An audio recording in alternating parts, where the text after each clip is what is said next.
Also on the program, the gorgeous bloom at tulip gardens in Kashmir. 17 lakh tulips are now mesmerizing tourists all across the world. Srinagar's tulip garden attracting global visitors.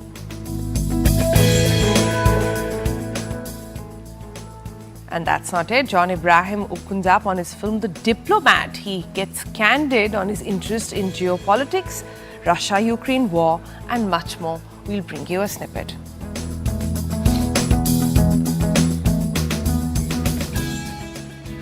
All right, Adolescence the movie. Well, so much of debate about it. We discussed it on Friday as well, and it hasn't left us just yet. But one of the outcomes that came out of the movie was perhaps banning smartphones could be an answer. Banning smartphones in school. Well, it sounds like a straightforward answer to safeguard childhood, but is it really? Several countries, including France, Turkey, Norway, Sweden, as well as regions in the United States and Canada, have introduced laws, policies, or even guidance for schools to ban or heavily restrict the use of phones in schools. In fact, Australia, new legislatives have been put in which prohibit social media use for children under the age of 16.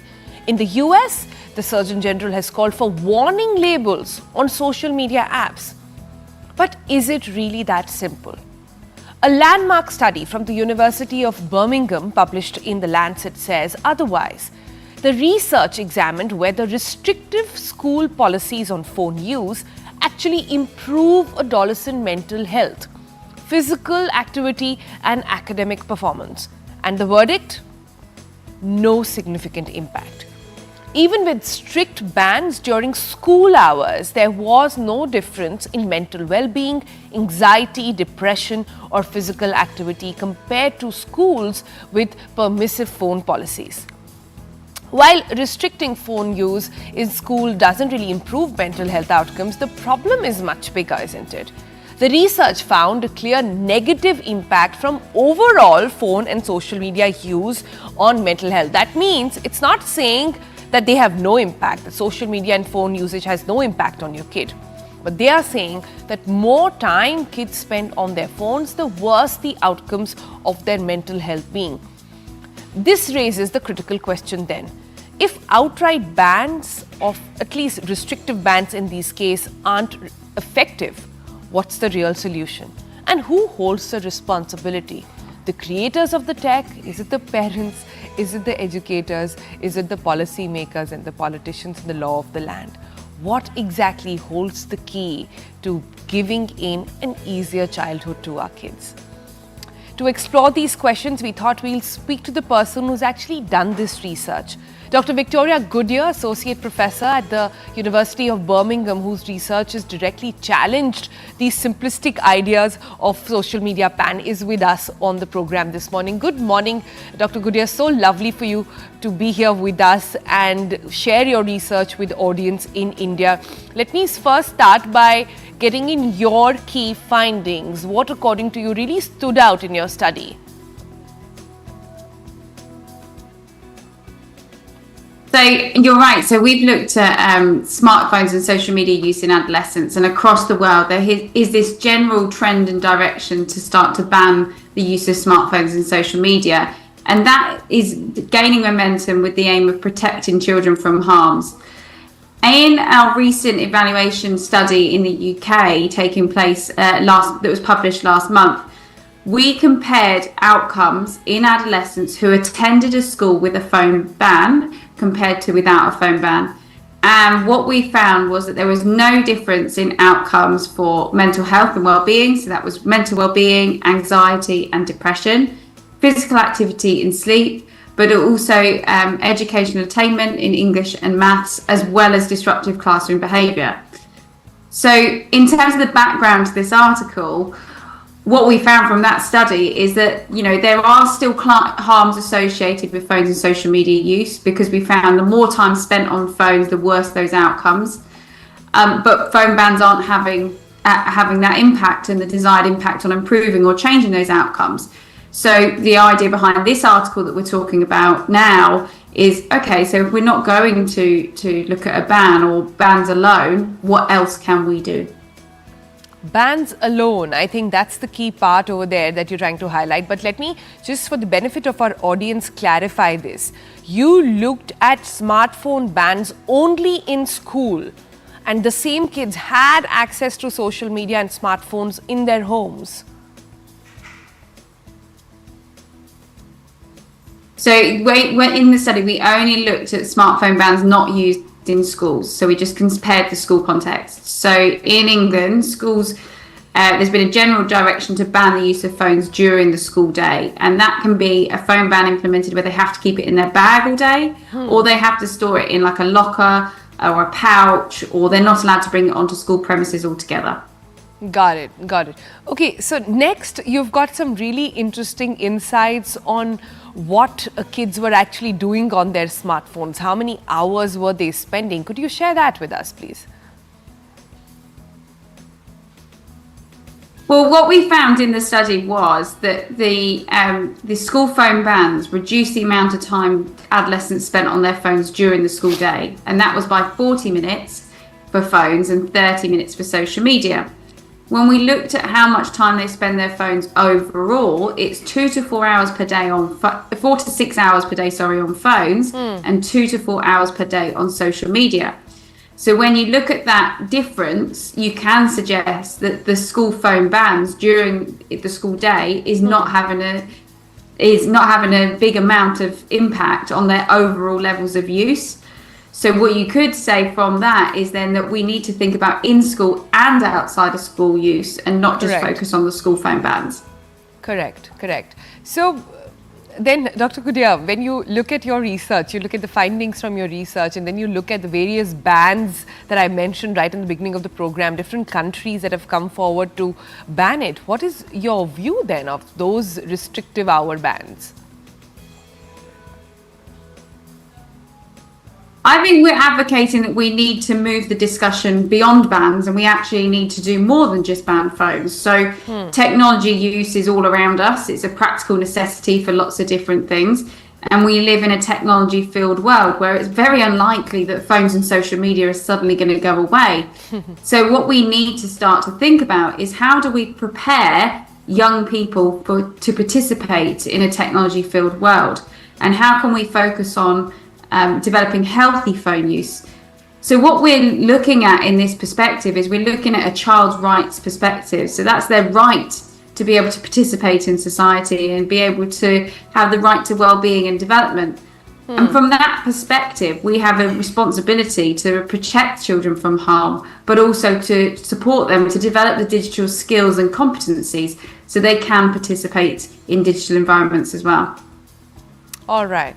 I get that. It's a very nuanced approach. You're saying not an outright ban, but there has to be sort of tech designed around it, if I'm hearing you correct. But then, is there an appropriate age of where social media should be left open to kids?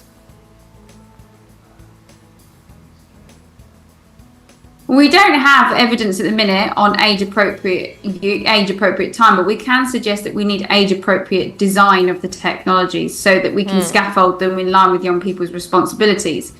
So if we think about it, that you've got certain design functions, so algorithms promoting content that's trending or reward-grabbing features that keep them hooked onto the devices, they're not being designed with children's well-being in mind or best interests in mind. So we can say that we need age-appropriate designs in that sense, but we don't have evidence to suggest what type of cut-offs or thresholds. We're more talking about how can we develop over time healthy technology habits. Right. But what are healthy technology habits? Do they even exist? Forget kids, even for adults for that matter. Is it even possible to enforce that in today's world? I'm not sure. We're not saying it's impossible to enforce a ban. We're suggesting that in a technology-filled world, there's other important benefits to technology use as well. There is, it's information access, social support networks. Location tracking is a key important feature of phones, particularly for adolescents as they get older and seeing where they are. And so we need to be aware that if we prohibit phones, there could be unintended consequences that could have longer term effects. And in some ways, if we are delaying phone use or social media use, what happens when the access is permitted? Are we just delaying the issue is one of the questions we need to consider. Interesting, fascinating point over there. So, when you say that tech has to be designed for kids, who do you think moves the needle there? I mean, if Mark Zuckerberg was listening to you right now, if all these people were listening to you right now, what would you tell them? It's a big challenge, and I think we all have a part to play. So schools have a part to play in responsibility in educating young people. Families and parents have a responsibility to play, and the tech industry has a responsibility to play. And everybody needs to be moving in a direction that's prioritizing well-being. The challenge for tech companies is that these interests don't always align with the for-profit incentives.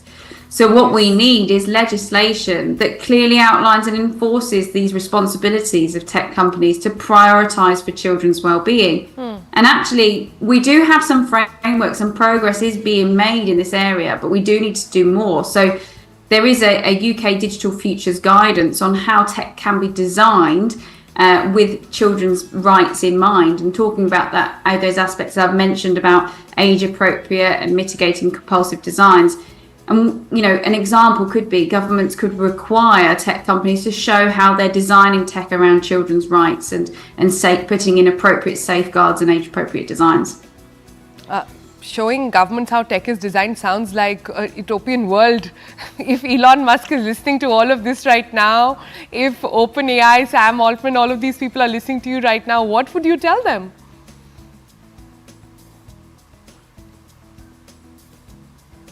Well, we all need to be working together. It is starting to happen in Europe. It is starting to happen in the UK with the Online Safety Act. We just need to start moving forwards with it. I mean, if we don't, I'm not sure the consequences. If we just focus all the attention on banning phones, such as in schools, and we know that they're not doing anything, then those efforts are perhaps misplaced. Dr. Gudia, I have to ask you, the whole debate about social bans and phone bans actually kicked in with the release of the Netflix series Adolescents. Have you seen it? Could you share your thoughts?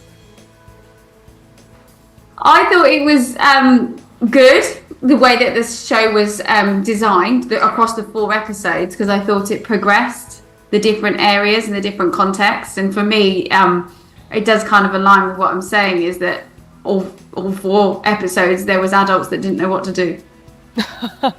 Adults clearly didn't know what to do. But if I were to ask you the most important question here that's got everybody thinking, every parent, every teacher worried, who do you think was responsible for this kind of culture that creeped in? It was Jamie in one, it could be so many others. I don't think that I could point a finger to who was responsible for that. No, I don't think I could. Okay, as we leave you, with all the work that you've done with kids, with adolescents, etc., if you were to leave us with your, parting thoughts on what is the key to making decisions, to taking decisions for kids, what would you say? I think based on what we've found, I think it's a collective action that we need, and we need to cut across all aspects of adolescents' lives. So that's, think about, where does adolescents go? They go to school, they go home, they go out in the community, and they're on their phones. And so we just need to join up all those areas as best as we can. All right, Dr. Victoria Gudia there from the University of Birmingham, who's done this study, says that restrictive ban on social media in school isn't doing much. So what will move the needle? We don't know. Let's take that further. Let's thank her for now. Thank you so much for joining us and bringing in an Indian perspective. Also with us in the studio this morning is Dr. Amit Sen. He's a child and adolescent psychiatrist. He's a co-founder and director of Children First, who help decode a lot of parents and policy makers on what is to be done. So, Dr. Sen, very interesting morning. Indeed. Everybody who's seen adolescents, there are campaigns now, petitions being filled in the States, across the globe, here in India as well, on smartphone-free childhood. We thought this is the one thing that we can do to ensure everything falls into place. But boom! There's a research now which is saying banning smartphones also, it's not doing much. Absolutely. I don't think there's one simple solution. There's not one thing that we can tweak or do which will take this this huge crisis in adolescent mental health that is staring us in the face. There are multifactorial things, and I think there are various stakeholders. And I think this TV show actually portrays that very well. Right from the word go, it shows you the kind of culture you have in schools of the absolutely overt anger and aggression that you see out there, the bullying, the micro hierarchies, as one young person calls it, you know, the othering that happens on the basis of race, of how you look, in our case, caste and religion, all of that actually is out there, and that's a reflection of how society is. So they're bringing society from outside into school, and it's playing out in front of you. And how helpless the adults are when a crisis happens, you know, how they are running from pillar to post trying to find solutions. And ultimately, it's a young person who steps in and tells his dad, "You've got it wrong. You know, you're blundering around," is what he says. And that's He said, the it's exact. embarrassing to see you. It's embarrassing to see you this way. For most adults make a joke of themselves when they walk into classrooms, into schools, into colleges to tell young people what to do, because they know what's happening in their lives much better than adults do. To have them as stakeholders is one of the key things that we need to do. Then of course there are other factors like, you know, the patriarchy that we saw, right? You know, and the transgenerational trauma that we carry. Like the father said that, you know, I used to be beaten black and blue with a belt. I don't do it to my son. But could you see the seething anger that he carried, and the anger outbursts where all the women around him were tiptoeing around, you know, they were walking on eggshells because you don't know what's going to happen to this man any moment. And that fear of men, and what is also now popularly called toxic masculinity, where women are objectified, where men want to come back and claim their place on the earth and dominate everything, that also plays a role. And indeed, how the son doesn't see anything wrong with it. He says everybody gets angry. Absolutely. It's just normal. He thinks it's normal, and it's just so scary. But you know, because that's his role model. Yeah. But you know, the thing I think why this series struck a chord with so many people is because it doesn't give you answers. It just tells you what's happening. Yeah. So this program, Dr. Sen, I want to find out answers as parents, as people who are bringing up the next generation, as individuals who are carrying perhaps their own trauma. What do we do? How do we tackle this situation?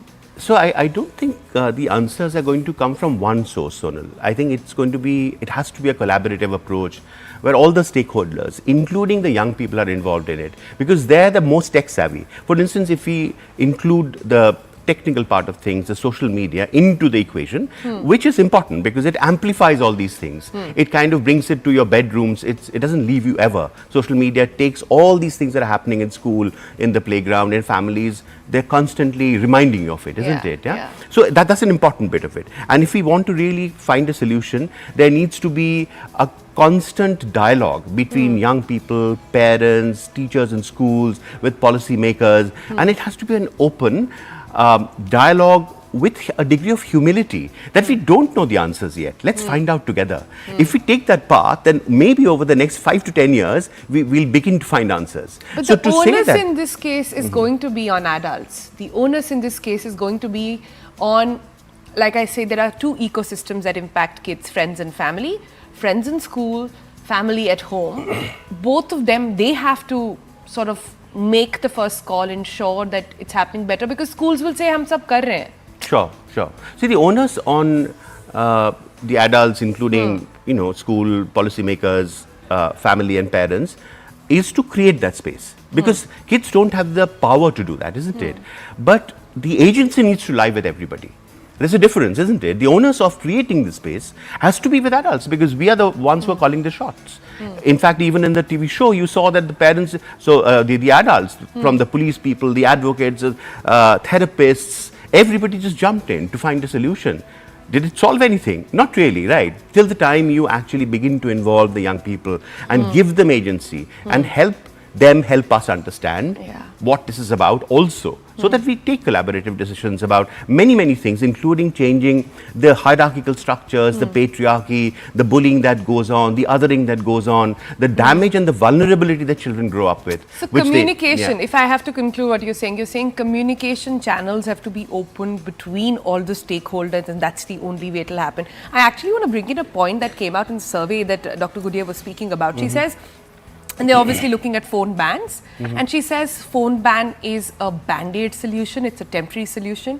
They say you cannot compare it to smoking. Smoking helped because it's a different kind of harm, but phone bans have to be, or social media bans have to be looked at driving cars, where there will be crashes, but that does not mean that you ban the cars. You bring in seat belts, you bring in airbags, you bring in licensing, safety tests, penalties, etc., traffic lights, to help people navigate better. So the question then, how do we navigate better with social media? And it is as relevant for adults as it is for kids. I don't think we as adults have answers. How do we expect, or what kind of help can we even offer? I think again, if we start the dialogue between the young people and the older generation about what is social media doing to us, as people, what do we want to derive from it? Divide the objective of it. For instance, is it for entertainment? Is it for education? Is it for social connections? Is it for just, mindlessly watching something? Or is it getting influenced in ways that you don't want to? What is it doing to you as a person? And is this the person you want to grow up to? These are discussions that we need to have with young people so that they understand. Parents say this. Parents are constantly telling kids what to do. How is it not cutting through? That's exactly what they don't need to do. They don't have to tell them what to do. They need to ask them, what is it that social media is doing to you? Telling and asking is very different, isn't it? Yeah. When you ask a question, you open a conversation. When you tell young people what to do, shutters come down because it's a lecture for them, isn't it? Yeah. Interesting. Yeah, isn't it? So it's about asking questions and opening dialogues rather than telling them, because we as adults always want to believe that we know best.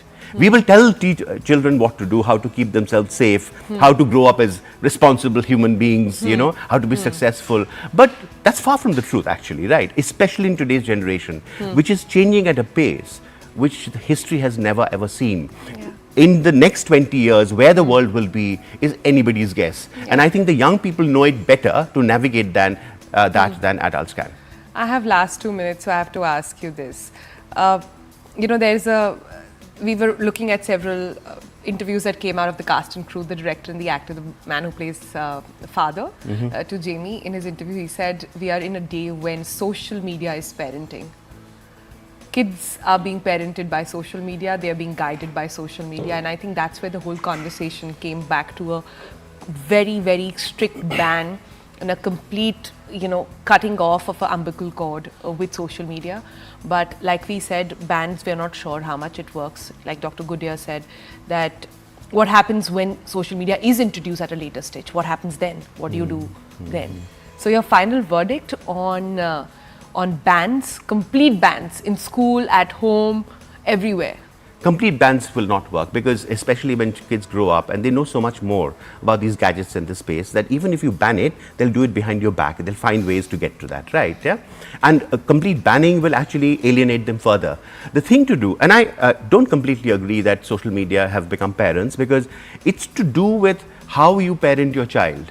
If you have the trust and the communication going, if you have that connect, and if you're able to create that safe space, your child will also come back to you. They may get influenced by social media, I'm not denying that, but they might bring that material to you and come and ask you questions as to what to do with it, right? If you have a good relationship. But if you are punitive in your approach, if you ban it, if you scold them, if you lecture them, then they will go further into social media. And that's a catch as to what you do to be able to have a dialogue where you're including social media, gadgets, because it's a part of our life, it's a reality. But then you do it in a way where the dialogue between parent and child, teacher and child also continues. I think I'm taking away from this conversation that you don't need to tell your kids, you need to listen to them, engage with them, and this is to be applied to teachers, this is to be applied to parents. This is to be, applied to so many others as well. Thank you so much, Dr. Sen. This was Not at all. lovely. My pleasure. Thank Not you. the last we've had of the conversation, but clearly a start. Yeah? All right. With that, we're going to slip into our first break. When we come back on the other side, we are celebrating World Idli Day, the simple, delicious take on the classic Rava Idli. Chef Hema's guide to that will be on the other side. See you in a bit.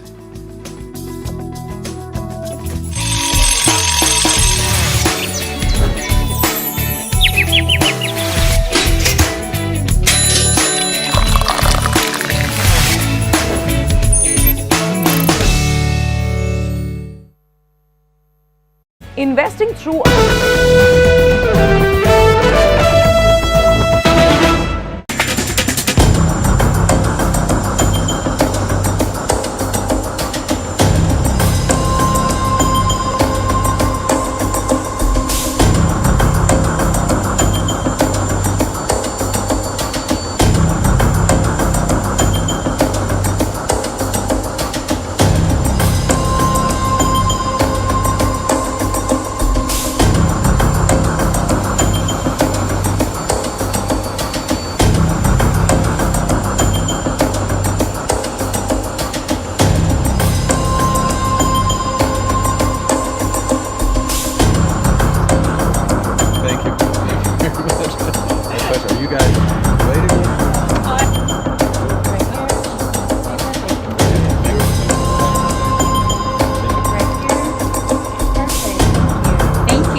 Welcome back to the Breakfast Club, and let's bring you some other news now. Two Indian Navy officers, Lieutenant Commander Dilla and Lieutenant Commander Rupa, are now navigating the South Atlantic Ocean as part of the Navika Sagar Parikrama 2.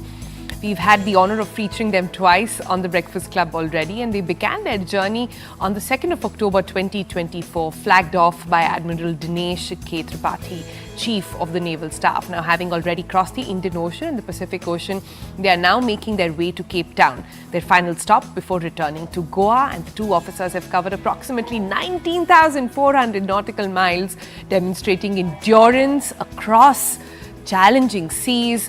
They are expected to return home at the end of May 2025. We've been tracking their journey every step of the way and hope to get down to understanding the details once they finally reach home. All right, from what's happening in the seas to the mountains now, we now take you to the vibrant world of tulips. Kashmir's stunning garden is now open to public. Now boasting 17 lakh, hear that again, 17 lakh tulip bulbs in 74 varieties. Ishan Vani, as always, has the best views and gets you for them as well.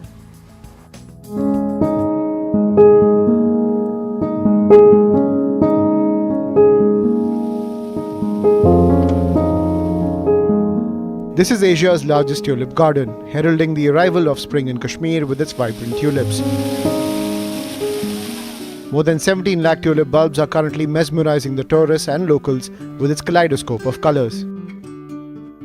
The garden features 74 varieties of tulips and has already welcomed over 17,000 visitors in just one day. The tulips are set against the backdrop of the Zabarwan range, drawing filmmakers from across Bollywood.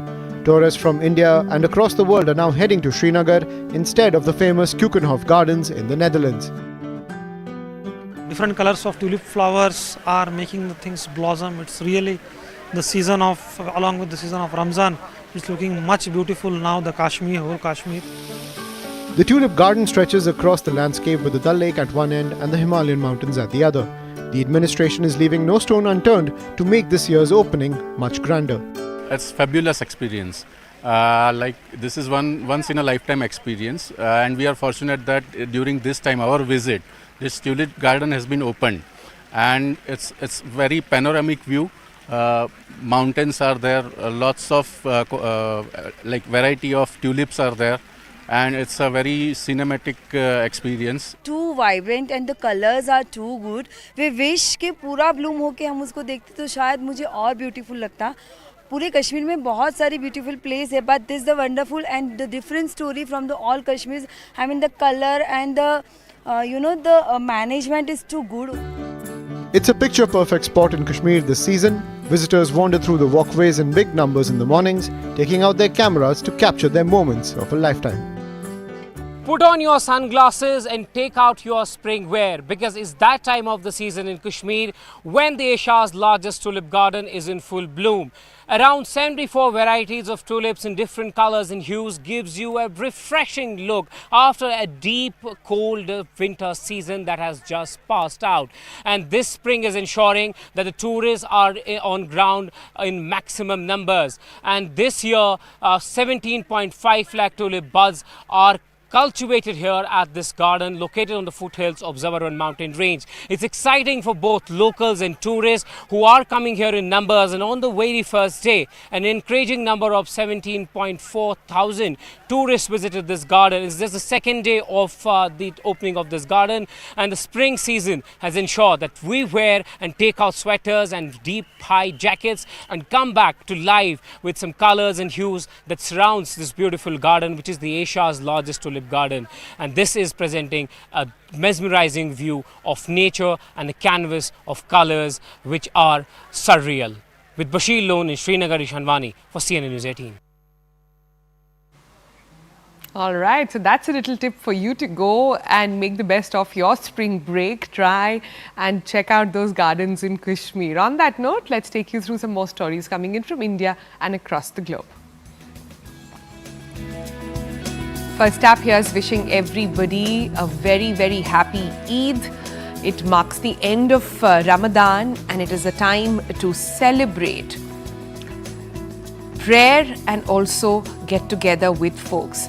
Now, both the BSc and the NSC are also shut today in lieu of Eid.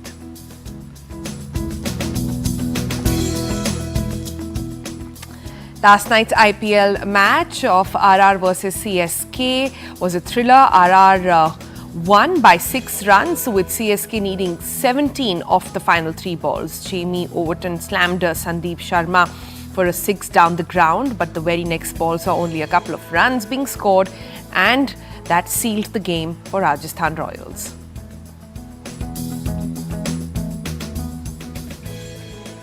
Officials are confident that preparations for the 2025 World Expo in Osaka are on schedule, even as its array of inspired avant-garde pavilions was still under construction in late March, less than 3 weeks. Held every 5 years, the upcoming edition of the event will involve 158 countries and regions and is themed Designing the Future Societies of Our Lives. Greenland's most prestigious dog sledge race, which is also the official national championship for the dog sledge drivers, was held in Sisimiut in southwest Greenland on Saturday. The race, which takes place in different towns in Greenland each year, came to worldwide attention last week when it was announced that the United States delegation, led by Usha Vance, the wife of VP J.D. Vance, would attend the race as well.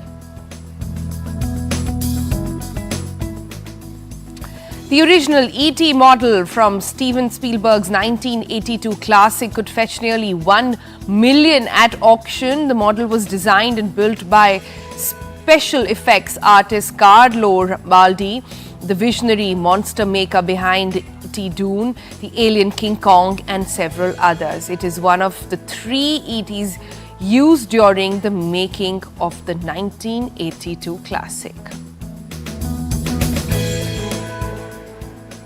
British band Bastille will embark on their first UK arena tour in 3 years late this year. The foursome, made up of Smiths, Simons, Will Farquharson and Chris Woody, will perform 9 shows as part of their From All Sides Songs from the First 15 Years tour, which will kick off in Plymouth on the 6th of November. First formed in 2010, they scored UK's #1 studio album starring their debut Bad Blood and sold over 13 million records.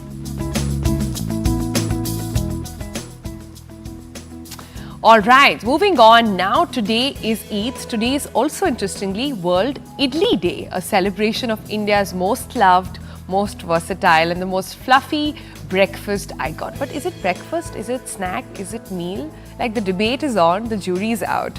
Why a whole day of idlis? Well, they are light, they are healthy, they have travelled far beyond their South Indian roots to become a global favourite. Whether you love them in the traditional form or a more fun twist, idlis are undisputed champions for the breakfast table. And we are doing some idli talk this morning. It's the Breakfast Club after all, right? We can't miss brands that are doing idlis. We can't miss conversations that are making idlis. And with that, we've got ID Fresh in focus this morning. The brand that took this dish to heights with ready-to-cook batters that made breakfast time easier, better for millions. Joining us now is Rajat Divakar. He's the India CEO of ID Fresh. Good morning, Rajat. So lovely of you to have joined us today on World Idli Day. What did you have for breakfast then? Well, idli. I had ragi idlis for breakfast today morning.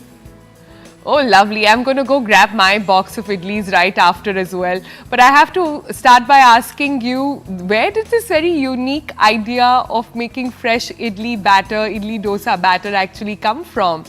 And like I said, it's not something limited to South India anymore.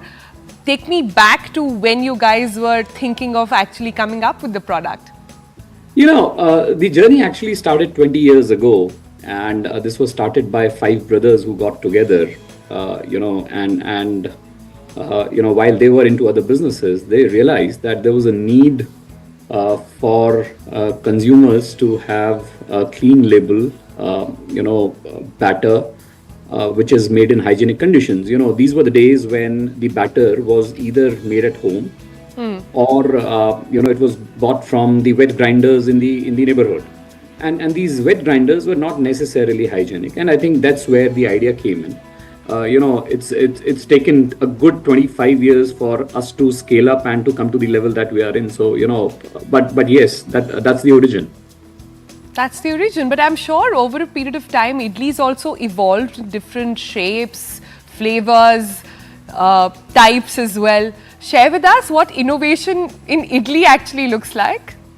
Well, idli comes in different variants, right? What you see is, most common form of idli that you see is made of, rice batter. There are two different kinds of variants. One is an origin-based variant. So you'll have a Kanchipuram idli, which comes from Kanchipuram in Tamil Nadu. You'll have Rameshwaram idli, which would come from Rameshwaram in Tamil Nadu. Then you'll have Thatte idli in Karnataka, Malige idli in Karnataka. So one is, the idlis which come from different areas, geographies of the country. And then there are idlis which also come from different grains. So, as I told you in the morning, I had ragi idlis today. Yeah. So you can make idlis using ragi. You can make it, using puffed rice. You can make it using oats as well. Obviously, the base would remain rice, but you can add these and create some interesting recipes for yourself. Interesting. Since it is World Idli Day, I thought it would be nice to have some fun questions answered by you as well. So I want to understand what is the wildest idli topping or combination that you have ever tried, or you've got feedback from customers of trying? These are the days where we see Momo ice cream being made. So I'm asking you to put on your wacky hat and tell me that. Peri peri idli. Oh. And is that something that you would look at then? Is that on the menu? Well, that's a trade secret. I can't disclose it to you right away. Talking about trade secrets, what do you think makes ID Fresh Idlis stand apart from so many others? Because now there are competitors in the market. You have even on quick commerce, even on grocery stores. Now getting fresh batter is not that difficult in various brands. This is something that we call science of grain. Where we source our rice and dal from. That's important. What kind of specifications that we need in our rice and dal? So take, for example, there is a specific level of viscosity that we need in our dal, right? So that's number two. Number three, our own manufacturing process, which has been actually, it's a process that we put in place for the first time in the country. No one is able to copy that process. So these are the three things that we, that we believe, lead us to creating the best product for consumers in the market. I see. I'm very fascinated by you saying this, because I think we are in a country where every house has a different kind of idli speciality. What my mum makes versus what my nani made versus what my aunt or my neighbor made. Everybody has their own version. So in a country like that, how does scaling up idli even work? Well, scaling up idli in the country, this is a fresh category. The shelf life of batter, even if it is a homemade batter or if it's made in our plants, one of our plants, the shelf life is only 7 days. What is critical for us is how close our plants are to the market, right? So we need to be as close to the consumer so that we ensure that the moment batter is made, it gets delivered to the consumer within 12 hours of that. And that's what keeps it fresh for us. I see. So last question before we let you go actually. If idlis were a superhero on World Idli Day, which superhero would it be and why? Well, it would be Spider-Man. Why? Well, it saves people from hunger. It's comfort food, right? Like any other superhero, this comforts, the consumers when they feel hungry. All right, so the Spider-Man of food, idlis are here, and here's hoping everybody enjoys their little idli today. Thank you so much for joining us and sharing your morning chat with us. Thank you. Thank you so much. Thanks for having me. Bye-bye. All right, and if you're wondering, and all that conversation got you a little hungry, if you're wondering how to whip up that perfect Rava idli, that's another kind of idli, we've got you covered with a simple, delicious recipe. This one from Chef Hema. Take notes, enjoy, make it, tell us how it was. Hello everyone, welcome to Home Cooking with me Hema Subramanian. Today I am going to share a classic breakfast recipe that can be made very quickly and easily. Today we are going to make this delicious instant Rava idli from scratch. So let's get started and check it out.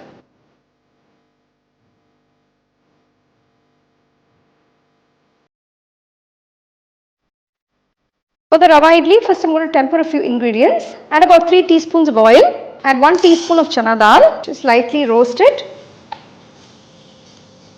Next add 1 teaspoon cumin seeds, 1 teaspoon mustard seeds.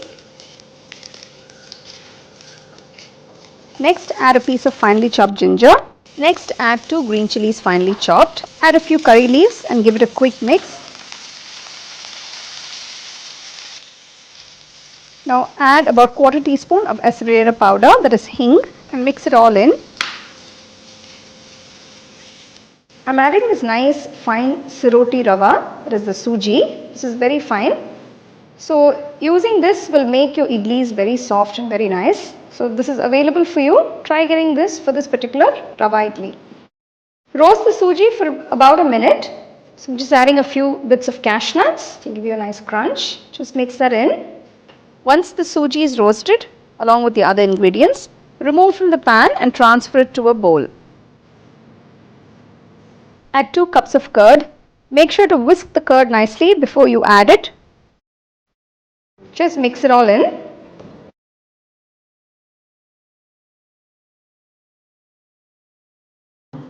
Just add a little water and mix it in till you get a nice batter. Just make sure it's all well combined. So just gradually pour water to get the right consistency for the rava idli batter. So you can see I've mixed everything. Finally I'm adding a teaspoon of salt.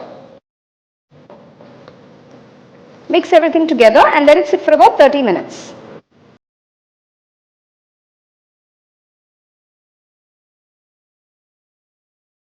So after 30 minutes, I'm adding 1 teaspoon of ENO, that is fruit salt. So if this is not available for you, you can just use regular cooking soda. Just pour a little water. So you can see how the suji has absorbed all the moisture. It's become thick. So once you add the fruit salt, add a little water and mix everything together. So the batter is ready. This is a good consistency for the idli batter. You don't want it too runny because you won't get those idlis. It will be too soggy. So this is a good dropping consistency. This is how you want your batter to be. So you need to add the fruit salt just before you steam the idlis. Don't mix it ahead of time and keep it. Just grease the idli molds with a little oil.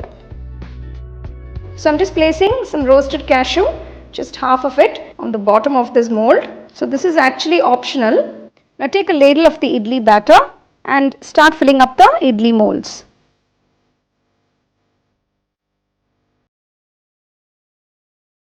Once the steamer is ready, place the idli mold tray into the steamer and steam cook for about 10 minutes on medium flame. After 10 minutes, you can see the idlis are cooked beautifully. Immediately remove them from the idli mold and serve it nice and hot. Now I am serving it with 3 different types of chutneys and a little sambar.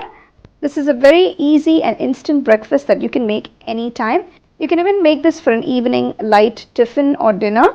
So do try the recipe and let me know how it turned out for you guys.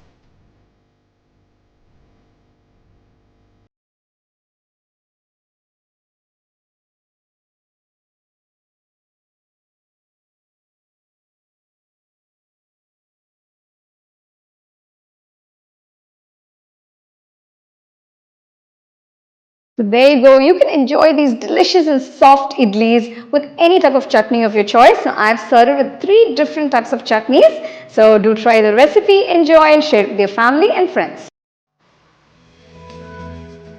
All right, my mouth is almost watering looking at all those videos, but let's quickly move on now to John Abraham, where he's starring in The Diplomat and is slowly but steadily finding its feet at the box office. Now, in a conversation with Network 18, the actor actually gets candid on under-promoting his latest release, the perception surrounding him as a cloth hanger, and why he keeps himself updated on geopolitics.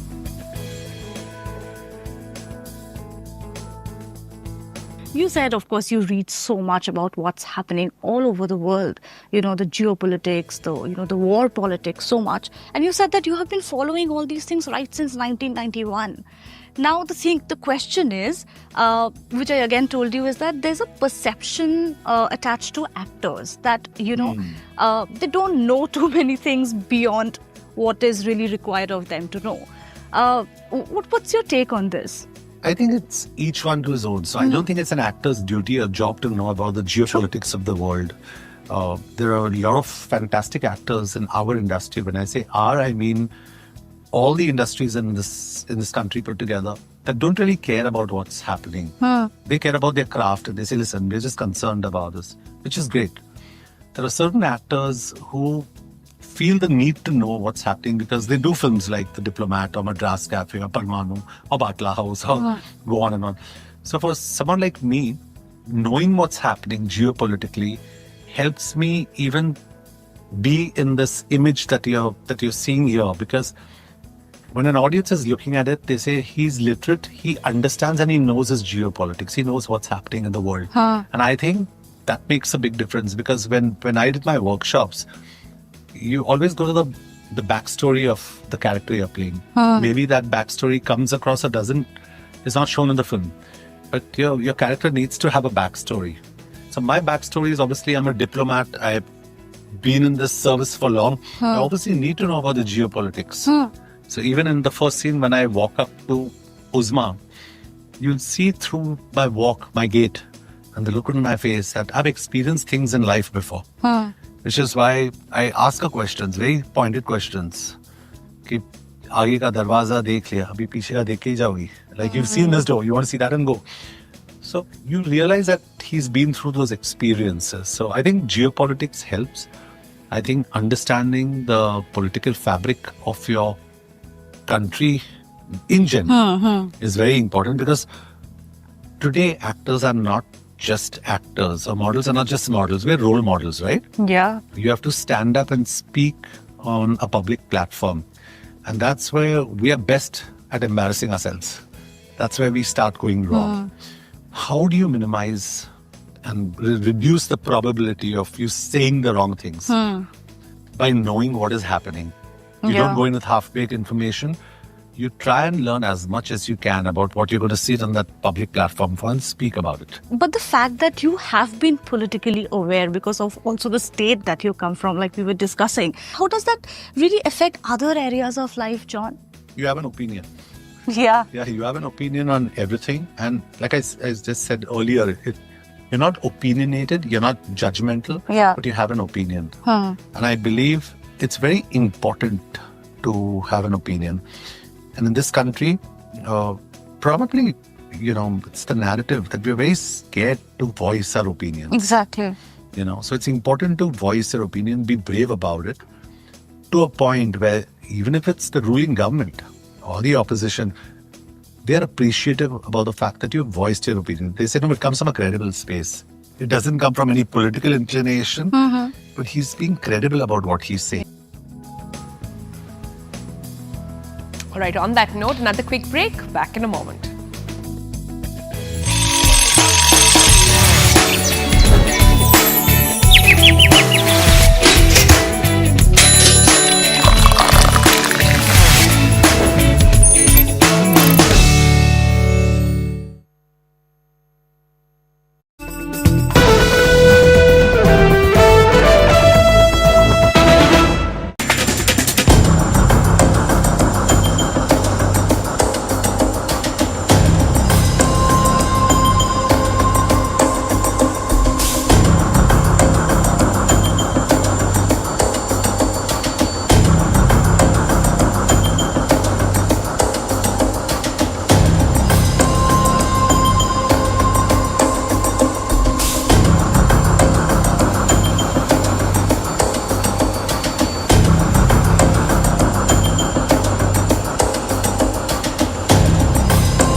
Welcome back, and before we go ahead, here's a quick programming note. Now the stage is set, the leaders are ready for the News18 Rising Bharat Summit 2025, bringing to you thought-provoking conversations, groundbreaking ideas and voices shaping tomorrow at the Bharat Mandapam in the national capital.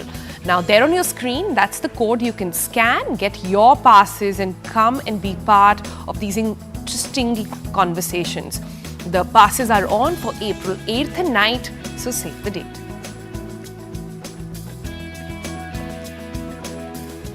All right, and with that, it's Eid. It's the day to finally feast after all the fasting. Here are some of the best visuals coming in. Enjoy and Eid Mubarak. मुबारकबाद। आज चूँकि त्यौहार मुसलमानों का बहुत बड़ा त्यौहार होता है, 30 दिन के रोज़े रखने के बाद ये त्यौहार आता है और ये अल्लाह ताला की तरफ से ख़ास इनाम होता है। आज हमने यहाँ पर दुआ की है जामा ईद के अंदर पहुँचकर कि अल्लाह ताला हमारा मुल्क खूब तरक्की करे और जिस तरह से जो हमारी सदियों साल पुरानी हमारी जो गंगा जमनी तहजीब भाईचारा है, अल्लाह ताला वो हमेशा कायम दायम रखे। और रही